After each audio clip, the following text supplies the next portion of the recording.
নমস্কার, good morning.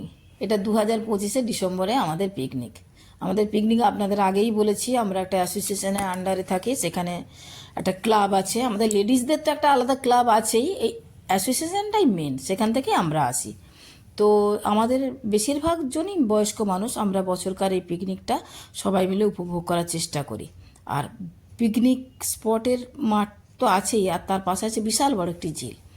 আর পিকনিকে তো সারাদিনই ছেলেরা ক্রিকেট খেললো, আমরা মহিলারা হইচই করছি, আর বাচ্চারা ব্যাডমিন্টন খেলা, যেমন যা হয় গল্প গুজব। আর সবথেকে বড় কথা কি, এত পরিষ্কার জায়গাটা।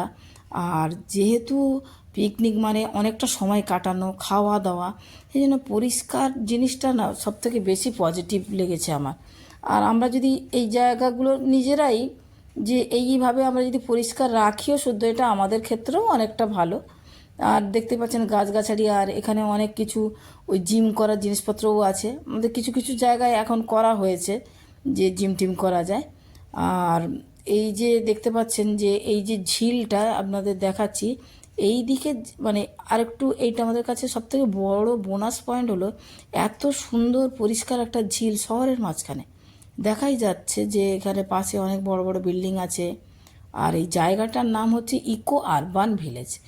তো এইটা ভিলেজ মানে যে আমরা একদম গ্রামে চলে এসেছি তা না, এটা খোদ কলকাতার মধ্যেই, কিন্তু ভিলেজের মতো আমরা পরিবেশ পেয়েছি। আর হালকা ঠান্ডা তো তখন পড়েই গেছিলো। ঠান্ডাতে এত আমরা আনন্দ উপভোগ করেছি। আর জলটাই দেখছেন একদম স্বচ্ছ জল। এমনকি মাঠটাতেও যে আমরা বসেছিলাম, আমাদের যে রুম দেওয়া হয়েছিল সেটাও ছিল যথেষ্ট পরিষ্কার। আর ব্যবস্থাও করা হয়েছিল সেরকম, মানে খেয়ে দিয়ে গল্প গুজব করে আমরা হাসি ঠাট্টা খেলাধুলা সব কিছু মিলিয়ে সারাটা দিন যে কিভাবে কেটে গেল, সত্যি খুব সুন্দর লাগলো। ভিডিওটি ভালো লাগলে লাইক, শেয়ার অ্যান্ড সাবস্ক্রাইব।